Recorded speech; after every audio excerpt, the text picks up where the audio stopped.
Okay, we are spotlighting you now. Okay, thank you. Hi, everybody. Hello. I'm just gonna give you an apology right now. You can't see because of this screen, but I'm sitting in a transit van, just a normal transit van, not a motorhome, on a box with my Mac in front of me because we're actually at a festival that we're working at this weekend. It's a 4-day festival, and we're here with our big caravan that we use to do our pigeon advocacy. And it's a wellness festival, so this is a very unusual place for me to come and do a talk from. And because of that, we're having a heat wave here. I look an absolute scrag bag, and my notes are just on scraps of paper. So I'm so delighted to be here. Thank you so much. And it looks like you're having an absolutely lovely party. And it's just amazing for us out here in the UK to see what you guys do with pigeons is just absolutely incredible. So yeah, thank you so much for inviting me along. I've also not slept for 2 days, as you can probably tell. So this has been arranged for a long time, and it coincided with just an opportunity out here that I couldn't say no to. So we're like, we can do this. We can combine the two. So thank you so much for having me. So basically, I was just so honoured when you asked me to come and speak. I'm going to sort of waffle on. Oh, somebody's putting something in the chat. I'm glowing. That's the sweat. It's really hot, and we're really humid out here. So yeah, thank you so much. And also, I've in my office at home, I've got great lights for things like this because I do a lot of this sort of thing, but not so much in a transit van. So. So I just thought I'd introduce myself first. So for those of you who don't know me, I'm the founder of an association here called Little Green Pigeon, which is a community interest company. Which I think you guys have those similar things in the US, but it's a form of charity. The reason why I've never gone for full charity status in the UK is that there's a lot of red tapes, there's a lot of hoops to jump through to become a charity in the UK. And there are also multiple ways then that people can take away your charity status. And I'll talk more about that in a minute when we're talking about pigeon racing. But that's the reason why we're CIC. And we're a not-for-profit. And I also run what you can see above me, the National Pigeon Advocacy Association. And we also run the International Pigeon Advocacy Conference, which I know some of you have been involved with last year and are involved with this year. And we're so excited about that. And that's just our kind of tiny little version of what you guys do out there. I've just seen Jenna walk across the screen. Hi, Jenna. Oh, honestly, Jenna's been such an amazing friend to me over the last few years and just such an inspiration. I'm actually quite emotional doing this because honestly, you guys are what you do out there for pigeons is just it's mind blowing. And Jenna will know this when she came over to stop with us in October and came to the conference. It was the first time that I'd really been able to have a full conversation. Face to face is different, isn't it? And learn just how behind with veterinary care and rehab care we are over here in the UK. I had no idea how far ahead. I would say you guys are like 15 years ahead with what you know with pigeon care. We are very new to this. And Jenna, just from me to you, I love you. Thank you so much because the help you've given me and my association has just been, we could not have done this without you. So chef's kiss. Thank you so much.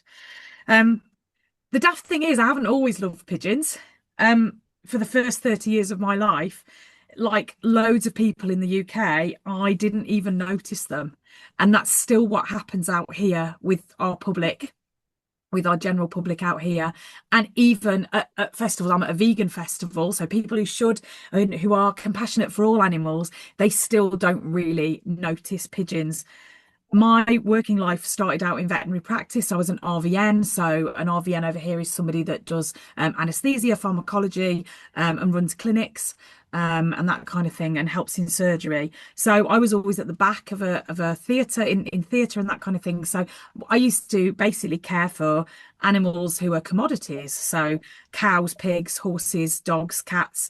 But there weren't any birds because even to this day, the veterinary care in the UK, we don't advocate for birds. We don't have very many vets that will deal with any sort of bird. Sometimes like budgerigars and pet birds, but even those are few and far between.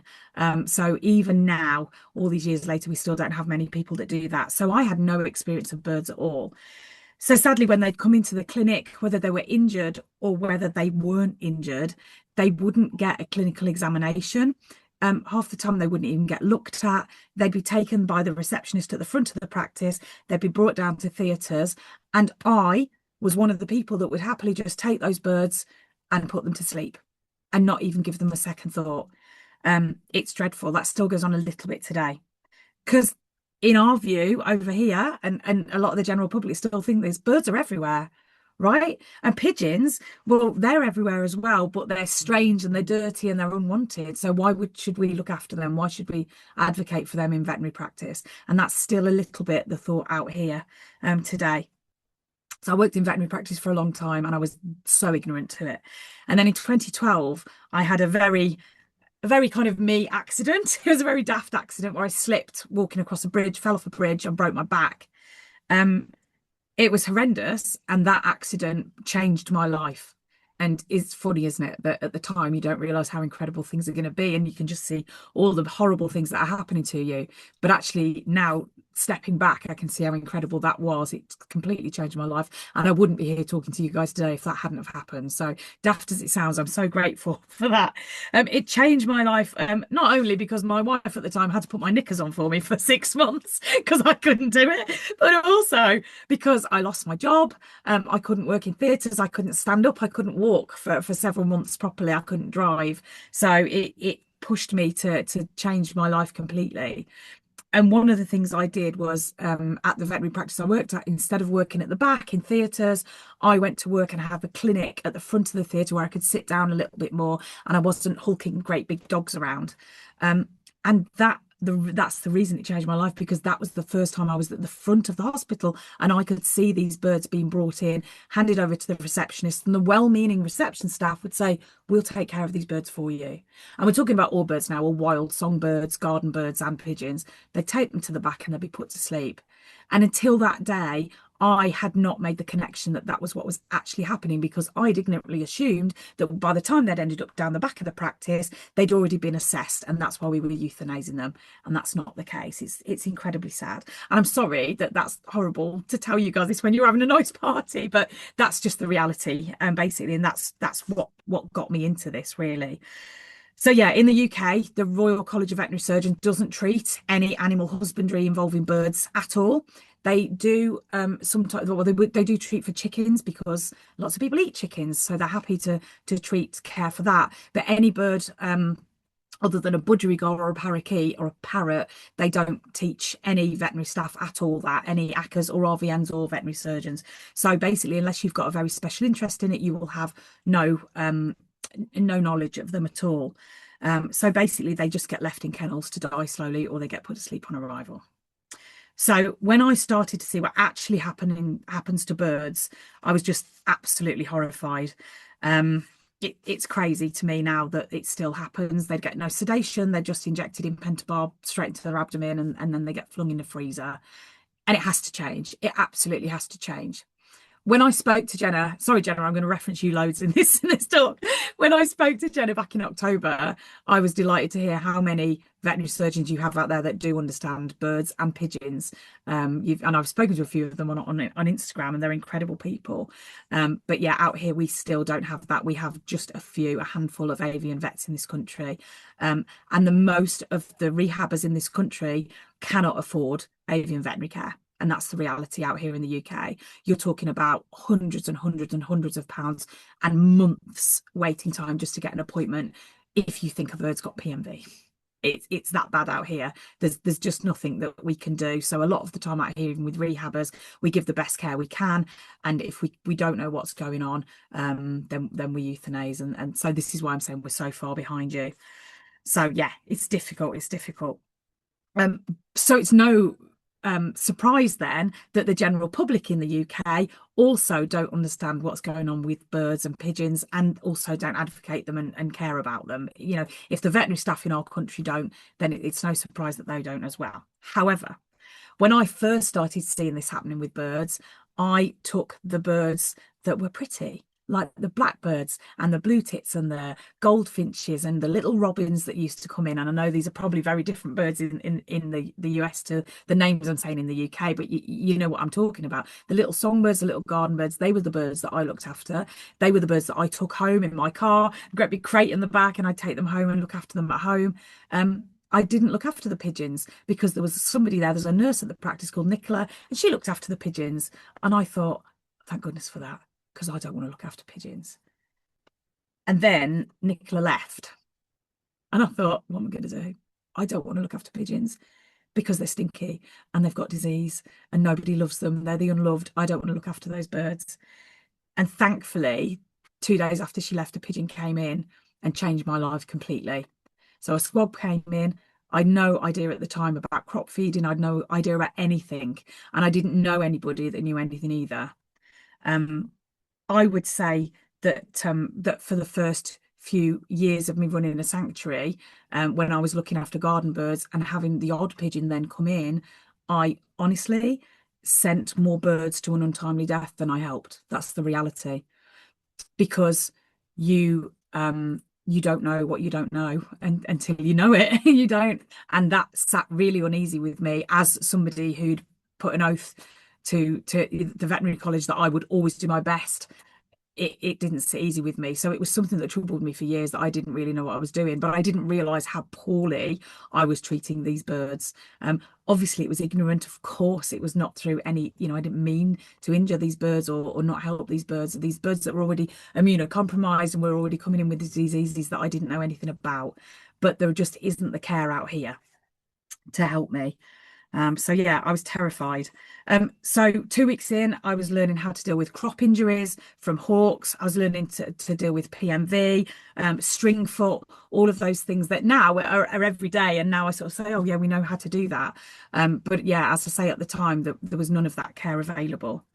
So yeah, I think that by about 2014 it was, I'd started to get a lot more pigeons in, and I'd completely fallen in love with them by then, to the point where I managed to find another sanctuary locally that was looking after songbirds. And I made a deal with them that I would send all the songbirds to them if they would send all the pigeons to me.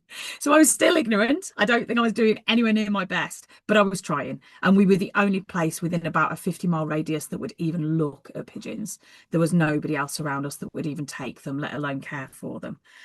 So yeah, so I muddled through. The local vet tried to help me, but they weren't an avian vet. But we got through and we did the best we could. But it was ineffective, inappropriate antibiotic giving, probably ineffective pain relief. And still really the only pain relief we have out here is Metacam. And that's if you can get it hooky off a local vet, because a lot of vets still won't give us Metacam out here for birds. It was terrible. Probably bad handling. Nobody ever showed me how to handle a pigeon. I had no idea how to pick them up. I had no idea what I was doing at all. So they're all coming in compromised. And honestly, I think I made them worse. And I'm telling you all of this because I'm always completely transparent and always completely honest in everything I do, but because things have changed. And it's these experiences that have led me to do what I do now. So now we're trying to get better and we're trying to help other people out here. I'm really tired. Sorry. Let me wriggle on my seat and wake myself up a little bit. It's been a long day. We've been up since about 6 this morning and we're on very little sleep, aren't we, Anna? I've got my volunteer here. He's amazing and he's doing this festival. So yeah, just give me 1 second. To me, the answer to any problem is always commute. Oh, thank you. Somebody in the chat said, we appreciate you doing it so late. Hey, it's fine. It's just that I've not had much sleep for the last week, which is not like me. So thank you. I appreciate you putting up with me muddling through in a van.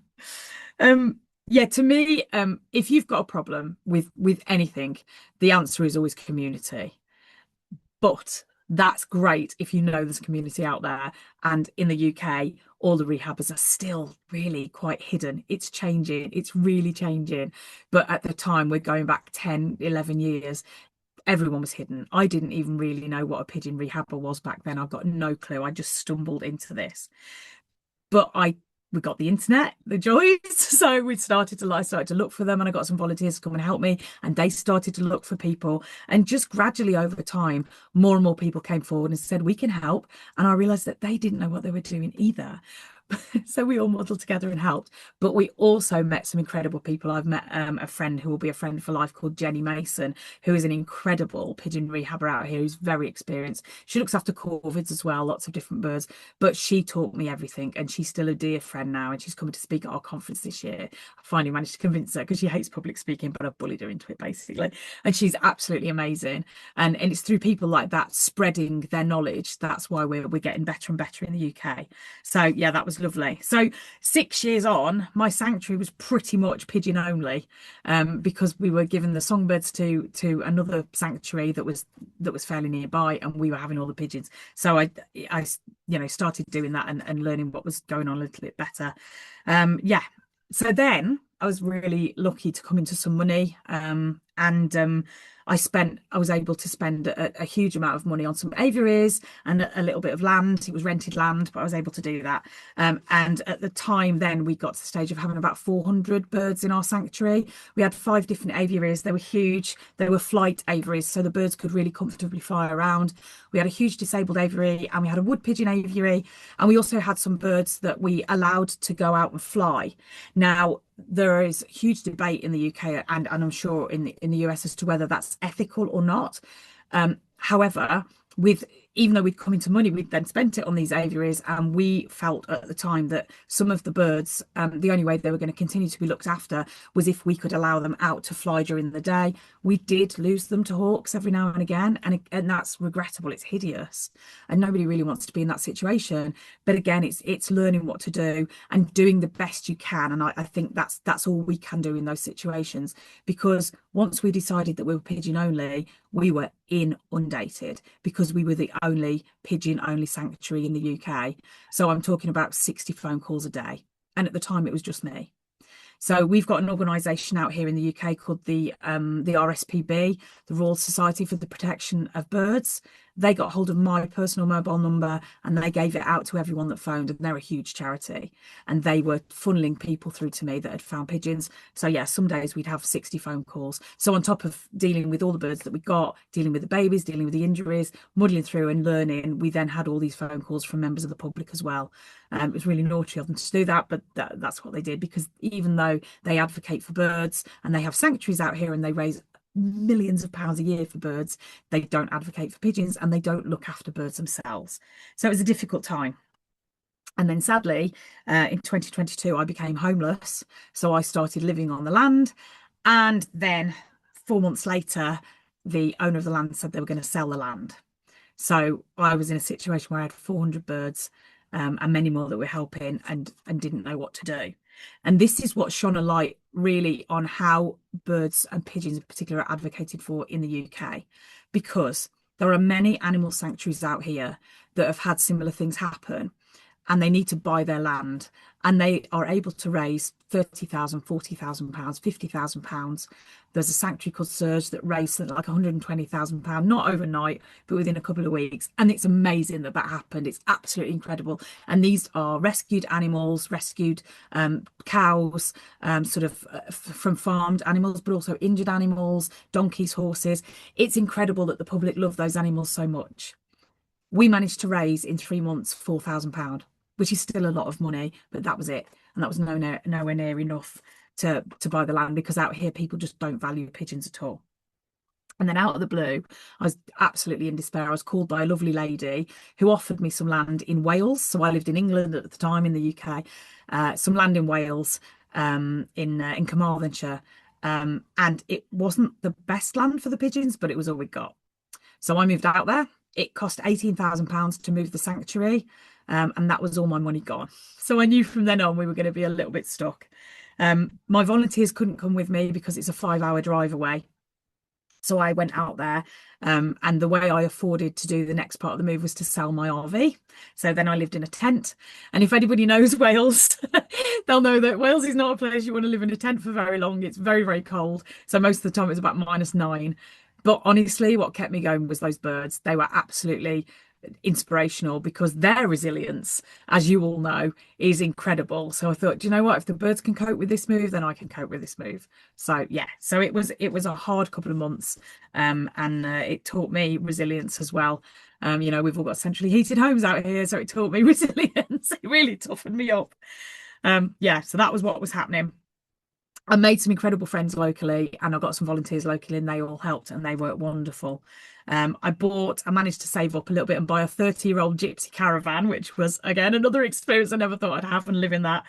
We'd still have icicles on the ceiling when I'd woke up in the morning, and there was one particular hairy incident where an icicle dropped and hit me in the eye about 3 in the morning. So it was a good time. It was a really funny time. But again, these are the lengths that you go through for the birds. I know you guys are the same. You absolutely love them. And the pigeons were happy. They were settled. It was a good bit of land and we were all good.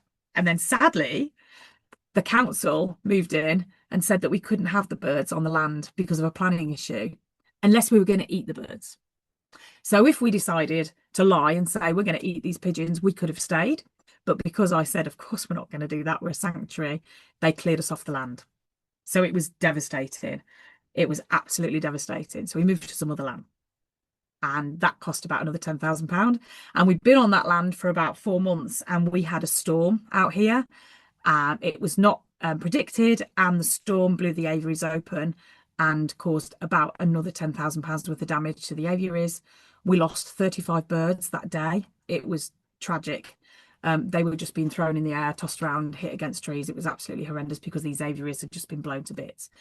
The community that came together on a national level to help me that day because they'd seen what had happened on Instagram was breathtaking. 8 hours people drove through the night to come and help the birds. They were absolutely incredible. And we could not have got through that without those people, and they're still dear friends today. And that was my first inkling really into how much these birds are loved by rehabbers. It's just that I hadn't at the time found all the rehabbers. They came in, they patched the aviaries together, they patched me together. There were a lot of injuries all round. They patched my caravan back together and the birds were happy. But you can imagine the devastation of losing that many birds. Thankfully, several days later, some of the birds came back. They'd just been so scared by the storm that we had. It was a really bad storm. Somebody's roof blew off locally. It was like 75-mile-an-hour winds, and it just came out of nowhere. In the morning, I'd been walking down the lane with no shoes on. It was a beautiful summer's day, and we just had a really big storm. So it was absolutely horrendous.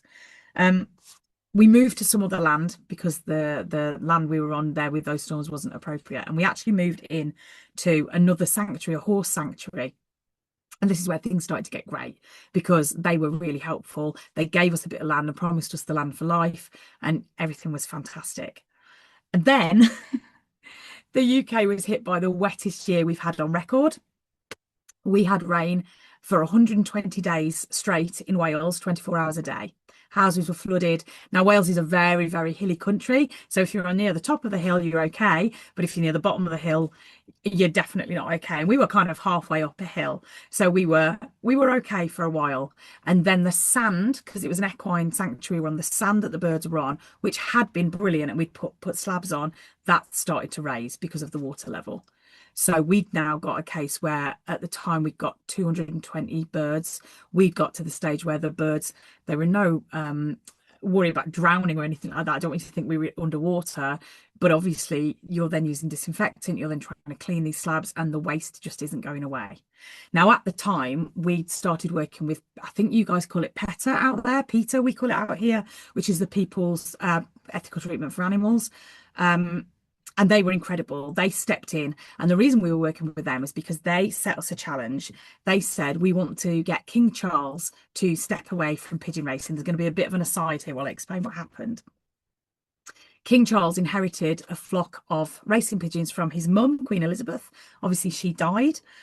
He inherited the pigeons. Now, King Charles has always said that he is ethical. We know he's not a vegan, and we know he hunts birds and he hunts stags, so we know he's not ethical.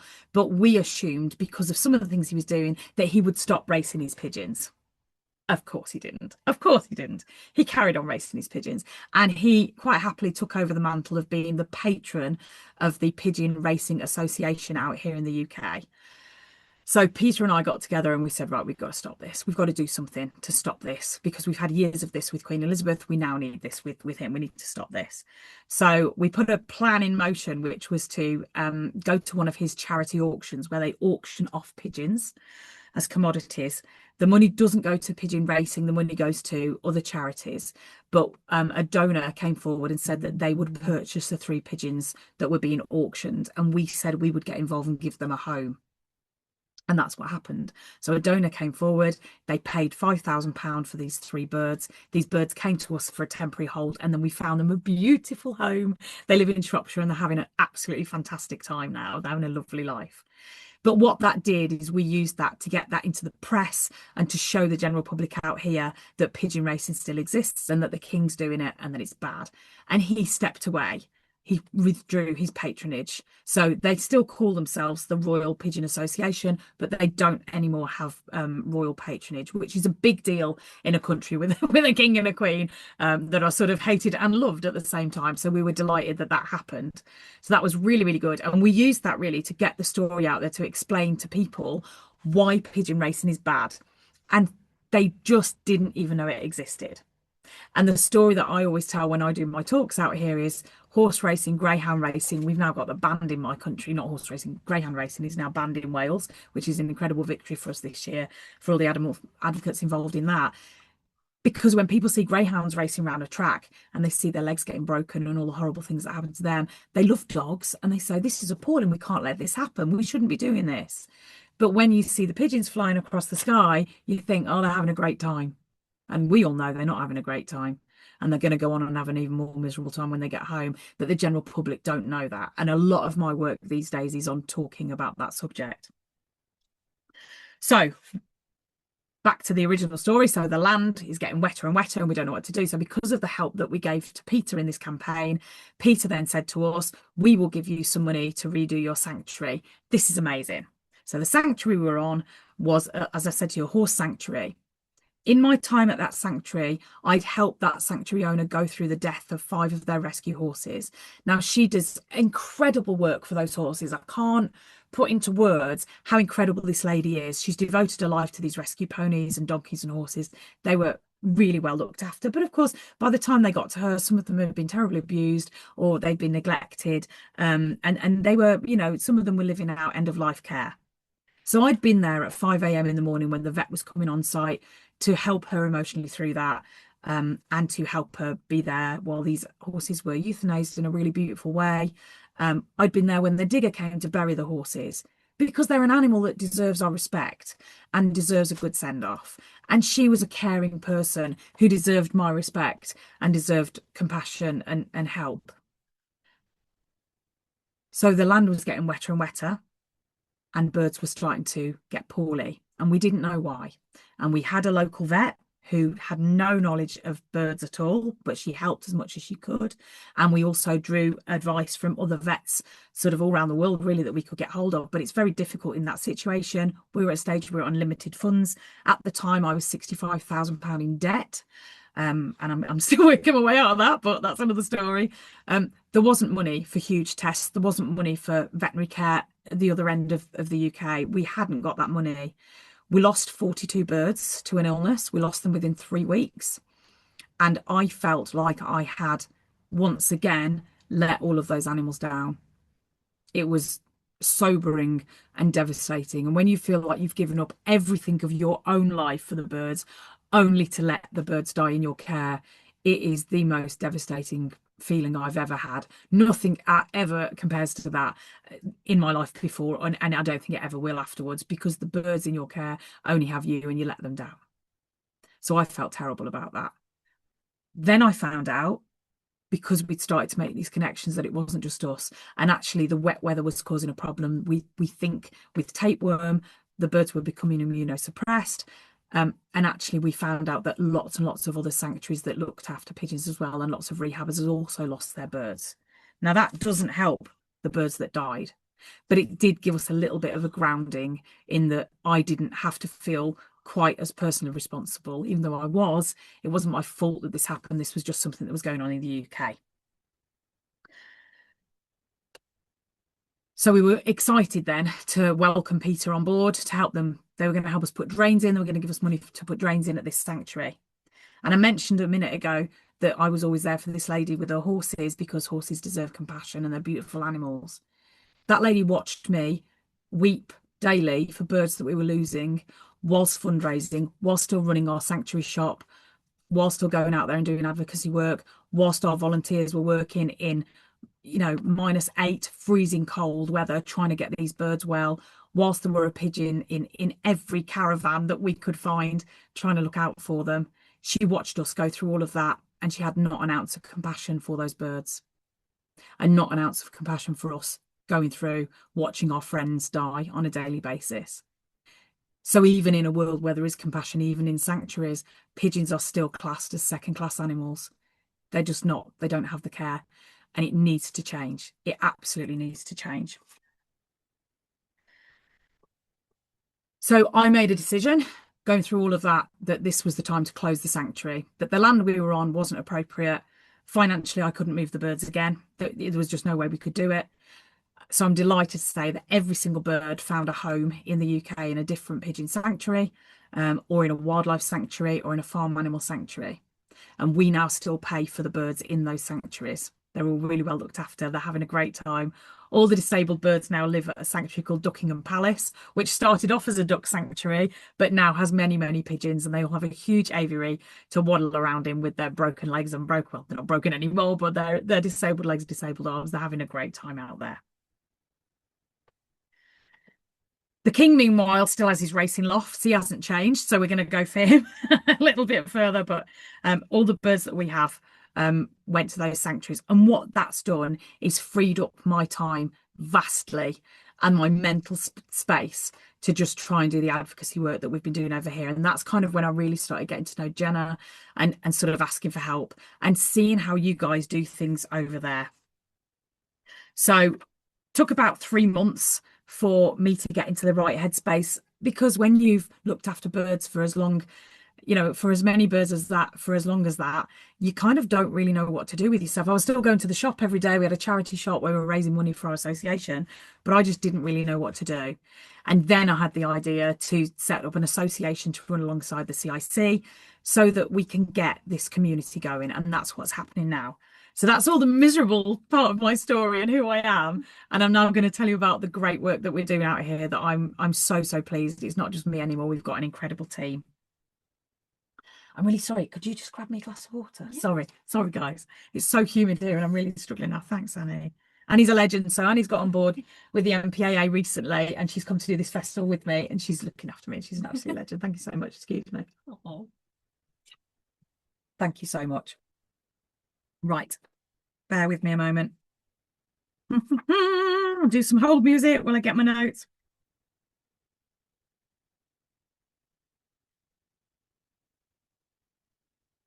Right.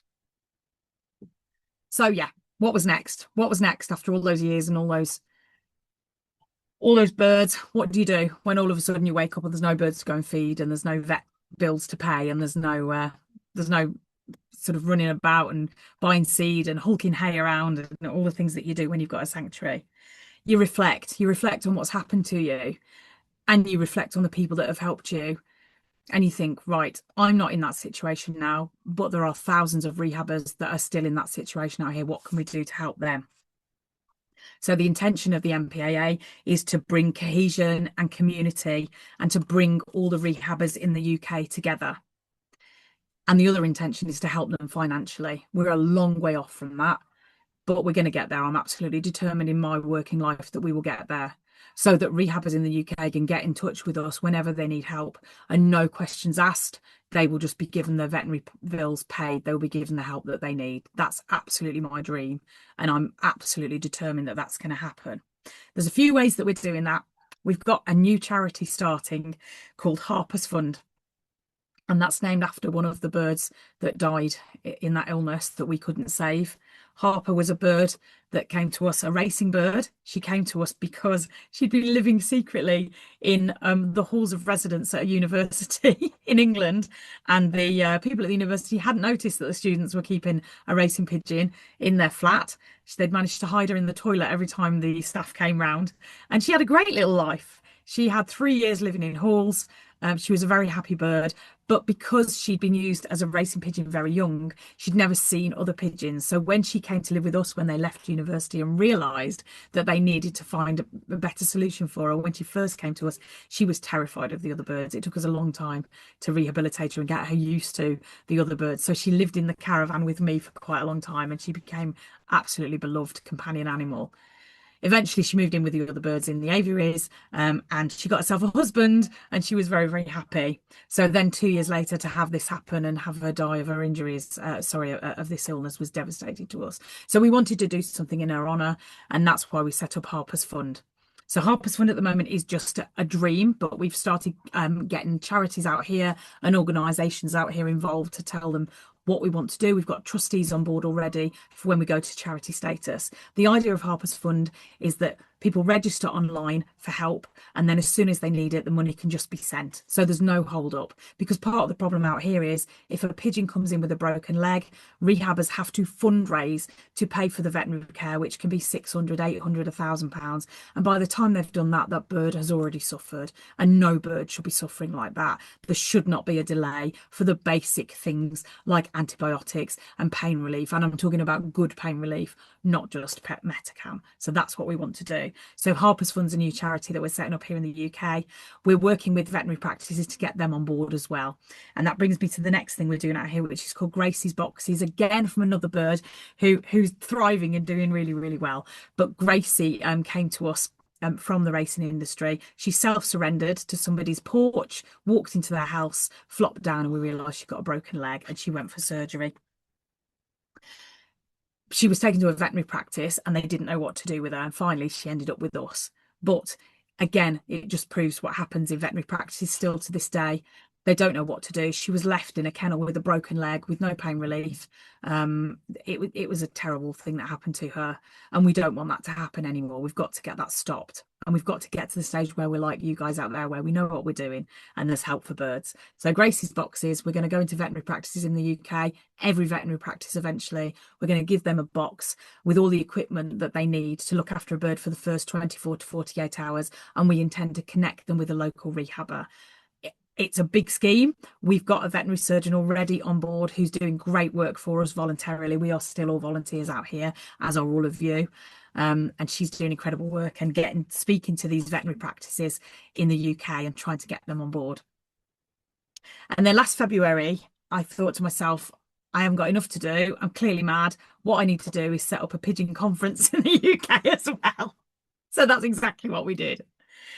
It was just a dream that came to me one day when I was sat working at my desk. And I've got a good friend out here who works in veterinary practice and loves pigeons. And I phoned her and just said, Shakira, do you think we could maybe do something like this? And she just went, absolutely, this needs to happen. I got someone else on board who's a brilliant pigeon advocate. And in October last year, we held the first, what we called then the National Pigeon Advocacy Conference. We had 130 tickets sold. We had 300 people on our Zoom. And again, it just highlighted how many people in the UK and around the world want to get involved and want to look after these pigeons. And it was absolutely incredible. It was one day event. We had brilliant speakers come over. We had vets come over. We all learned so much and it was absolutely incredible. And this year we've had to rename it because we've got so many people interested. And we've renamed it the International Pigeon Advocacy Conference. I can't say that, I'm too tired. The International Pigeon Advocacy Conference. We've got some incredible speakers from all across the world that come in this year, including veterinary surgeons and people, Philadelphia Pigeon tours are coming. We've got people from all over the place coming. And we've got people coming from Prague who are going to speak to us about pigeon houses as well. So I'll go on to talk about that in a minute. But the fact that people are prepared to help us out here and grow this community is just absolutely incredible. I'm just thrilled to bits. So the idea of it will be networking, it'll be teaching, there'll be workshops, and actually there'll be fun, because there's been so much misery for pigeons in this country, and there's been so much misery for rehabbers in this country. We need to get together and we need to have some fun together, and that's what we're going to do. We want to make the rehabbers in this country just feel less isolated and more supported. So nobody has to go through what I went through and what my volunteers went through, which is just to feel like no matter what you try, you can't do the best for these birds. And we want to stop rehabbers becoming financially drowned, which is what happens at the moment. Most rehabbers in the UK that I know have 2 or 3 full-time jobs. They're working 70 hours a week just to get the money to look after the birds in their care, and that's not real. That shouldn't be happening. You can't do that, and you can't do the best for the birds. So we need to get them the financial help that they need. So now we've got a team of 17 volunteers working for the NPAA who are all absolute legends. They come from all different backgrounds. We've got psychologists, we've got doctors, we've got police officers, we've got people who are out of work but just want to help. We've got people who just do office jobs, but they're pigeon rehabbers and they do string foot out here. We've got people who run sanctuaries, but they still find the time to come in and help us. It's absolutely incredible. At the moment, this little organisation is turning over £52,000. That was what we turned over last year. It's nowhere near enough. That is just about enough to keep us on the road and keep the lights on. But we're getting there, and which is why we're at these festivals every weekend. So every Saturday and every Sunday, I do about 1,000 miles a month now. I drive to festivals and events and talk about pigeons. I do talks about pigeon racing and explain to the general public why we need this to change and why we need help. So that's what I'm doing at the moment. We just basically need to change the perception of pigeons. So one of the big things, as I mentioned at the start of this, was the pigeon racing. I don't really understand how pigeon racing works out there. Obviously, we can only talk about pigeon racing in the UK. There is still a perception in the UK that pigeon racing is old guys in sheds at the bottom of the garden with pigeons. They've got 5 or 6 birds and they love them dearly and they're treated like royalty. And that is not the case. I'm sure it's the same out there. These pigeons are commodities. They're very expensive birds, and a lot of money changes hands now. There's also links to mafia and drugs out here. It's big business out here. So I do appreciate it's going to be very, very hard to stop. But I think one of the main things we need to do out here in the UK is to get the public to understand that this happens, because at the moment they still don't even understand, like we were saying earlier on with the greyhound racing, they understand what that is, but they don't understand the pigeon racing. So today, Annie and I have spoken to about 200 people in our little caravan, and I would say that only 2 of them even knew that pigeon racing was a thing. So we've got a long way to go, but we're absolutely determined to do it. I've got a talk here tomorrow morning. We're hoping for about 100 people to come to that, and we're going to be talking all about pigeon racing and just getting that word out there. It needs to change. So now we've got about 500 members signed up to the NPAA, which is incredible. So those people are all getting emails, and we're just trying to psych people up and get them to come and help. It's amazing. Obviously, we don't want to ask them for financial support, but what we're trying to do instead is reach out to the general public, tell them the horrors, tell them what needs to happen, and get financial support from them. So that's where we're going. And that is all of what I've just spoken about. That is the reason why I was so delighted to come and tell you what we're doing out here. I've never suffered with imposter syndrome. I've never been unconfident about things. I'm always a confident person. I've always felt that I can do the best of my abilities. And if I don't know what I'm doing, I'll find someone and I'll ask. When I was asked to do this, it's the first time I've ever felt like I don't think I should come and speak to you guys. And that's because what you're doing out there is so far advanced to what we've got out here, and you all know so much more than I do. I'm very much still, I'm 15 years in now on this, but I'm still a baby when it comes to knowing what I'm doing. And we're still taking baby steps out here, and we are thrilled to have the support of you guys out there and see the incredible work that Palomacy has done over the years. You've just been absolutely inspirational, and I'm so grateful to have the opportunity to be part of this event, which looks amazing. It looks like you're having a really brilliant day, which is fantastic. So what have I learned?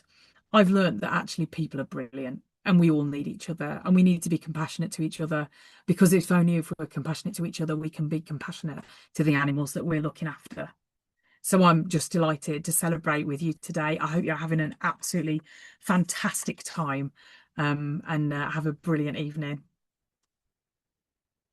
I'd just like to wish you all good health. Keep doing what you're doing.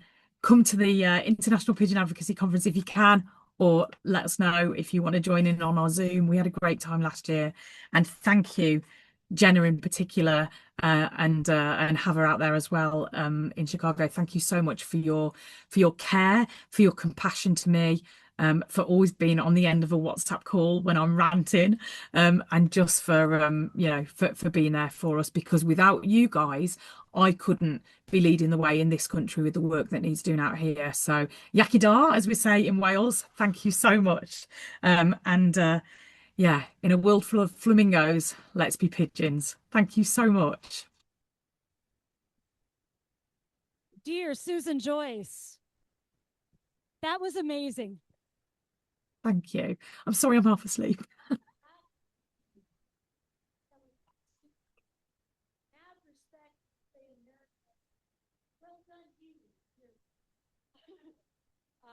Oh, I'm sorry, we've lost sound. I can't hear you. Oh, here, let's Sorry. try this one. Oh, hey, I can hear you. Hi. My apologies. That's thank okay. you so much for that amazing address. Thank you for your work. Thank you that we're now friends forever. We're going to pigeonate the world together. We are. We absolutely are. On behalf of all the fabulous people in this room, I say mad respect, which would translate to well done you, dear lady. Thank you. Truly, seriously, you're as brave and as beautiful and as resilient and as resourceful and all the good things that pigeons are. And we just can't thank you enough for the work that you're doing. We encourage you. Let's be friends forever. Let's work together.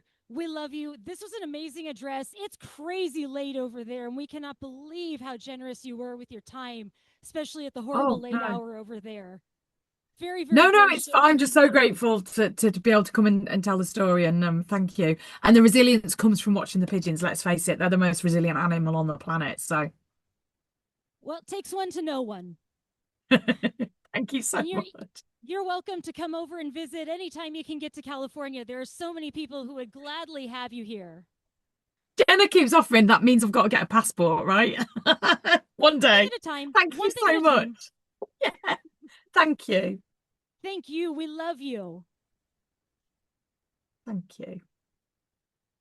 Thank you, Sue. Okay, I think we're wrapping up the presentation. Thank you so much. Take care. We're going to leave the live stream running just a little bit longer. But Sue. Yeah, amazing. Have a lovely evening. Thank you so much. Thank you. Take care. Bye.